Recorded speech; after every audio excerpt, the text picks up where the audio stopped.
नमस्कार. आज आपण पार्ट्स ऑफ स्पीच इंट्रोडक्शन म्हणजे जे वेगवेगळे स्पीचचे जे पार्ट्स आहेत त्याच्याबद्दल आपण बोलणार आहे. स्पीचचे म्हणजे जे वाक्याचे वेगवेगळे पार्ट आहेत ते आपण बघणार आहोत.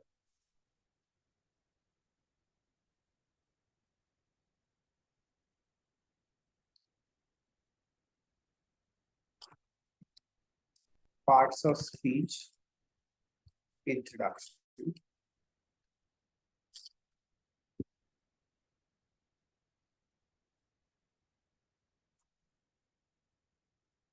Sentences has different parts in it, correct? जसं आपल्याकडे वेगवेगळे बॉडी पार्ट्स आहेत तसं सेम वे सेंटेन्सला पण वेगवेगळे पार्ट्स आहेत ते आपण जाणून घेऊया. First one is noun. Noun म्हणजे काय? नाव. नाउन हे नेमिंग वर्ड सारखं आहे. नेमिंग वर्ड म्हणजे काय? आता माझं नाव आशिष, तर हे नाव झालं. वॉल हे एक नाव झालं. टेलिव्हिजन हे एक नाव झालं. रमेश हे एक नाव झालं. गीता हे एक नाव झालं. तर नाउन म्हणजे काय? नाव. दुसरं आहे, मी इथे एक्झाम्पल देतो. टेबल, आशिष, हे नाउन्स. नाउन्स का म्हणजे आपण एकापेक्षा जास्त आहे म्हणून नाउन्स. प्रोनाउन्स. प्रोनाउन्स म्हणजे काय?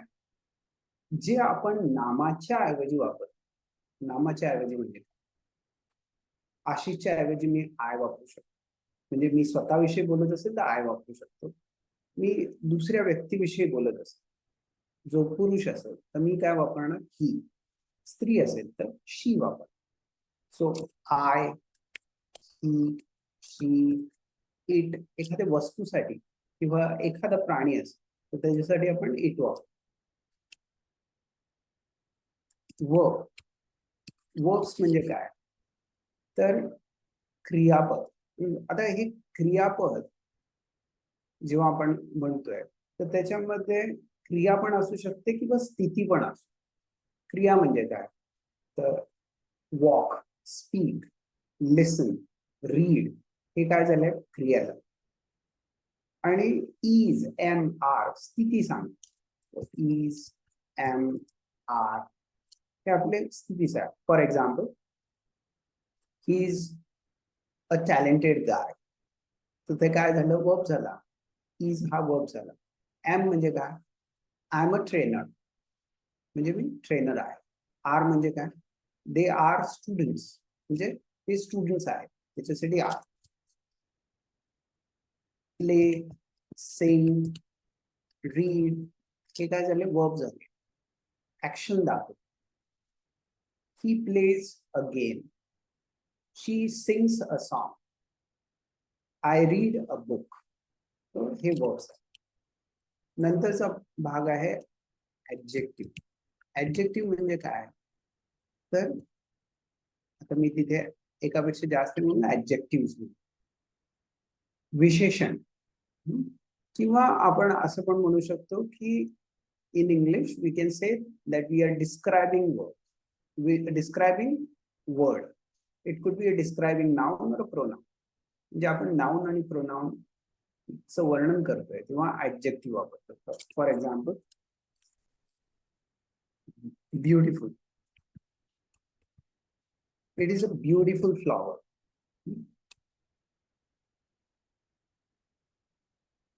It is a fantastic job. Fantastic म्हणजे काय झालं? एकदम भारी. तर फॅन्टास्टिक जॉब.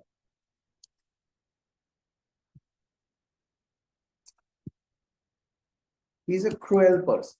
क्रुएल पण ऍडजेक्टिव्ह. डिस्क्राईब करतोय आपण तर त्याला ऍडजेक्टिव्ह. आता आपण ऍडवर्ब बघू. ऍडवर्ब्स म्हणजे काय? तर मराठीमध्ये याला क्रिया विशेषण.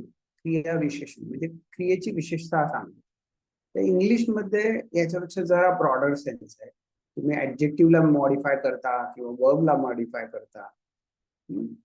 For example, he is going freely, याच्यामध्ये वर्बला पण आपण मॉडिफाय करतो. ही इज गोइंग फ्रीली म्हणजे तो मोकळेपणाने चालतो.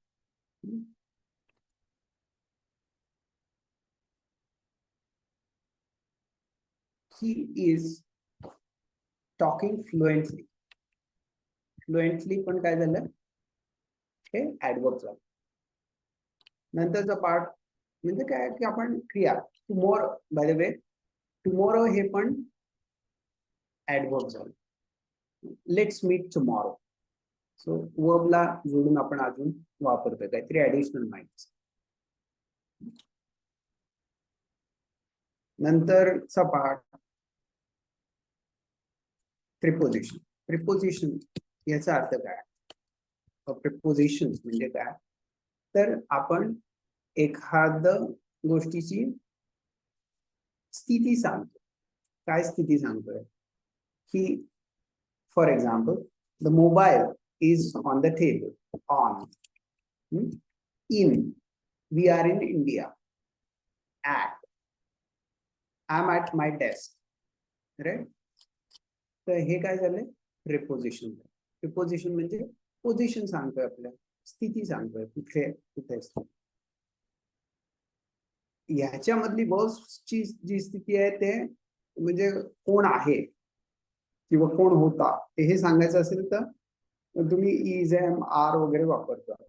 पण इथे काय, एखाद्या व्यक्तीची, वस्तूची कुठे आहेत त्याच्यासाठी आपण प्रिपोजिशन्स वापरतो.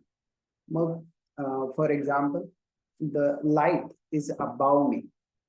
सो अबाव पण काय झालं, प्रिपोजिशन झालं. आता आपण पुढच्या, तर हे किती झाले, 1 2 3 4 5 6, अजून आपण 2 बघणार आहोत. कंजंक्शन. कंजंक्शन्स म्हणजे काय, when we are connecting words, phrases, sentences together, that is called as conjunction. For example, and आपण जोडतोय, or, either or, neither nor. For example, Dinesh and Suresh are brothers. He will come home or go to office, or either I will take the responsibility or just ignore it. म्हणजे मी responsibility घेईन किंवा ignore कर. तर हे conjunction झाले, and, or, connect करतोय ना. नंतरचा पार्ट आहे इंटरजेक्शन.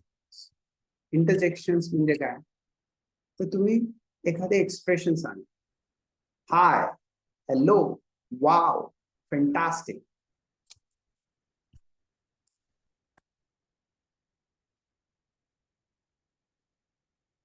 इथे आपण जेव्हा इंटरजेक्शन वापरतो तेव्हा एक्सक्लेमेटरी मार्क वापरतो, किंवा आपण कॉमा पण वापरतो जेव्हा इमोशन स्ट्रॉंग नाही. वाव. तर हे आपण 8 पार्ट्स ऑफ स्पीच बघितले. तुम्हाला ह्याबद्दल काही शंका असेल, एखाद्या गोष्ट कळाली नाही, तर तुम्ही कमेंट्स मध्ये ते पोस्ट करा. मग त्याच्यावर आपण अजून काही करता येईल की ते बघूया. आपण इथे थांबूया, पुन्हा भेटूया पुढच्या व्हिडिओ. धन्यवाद.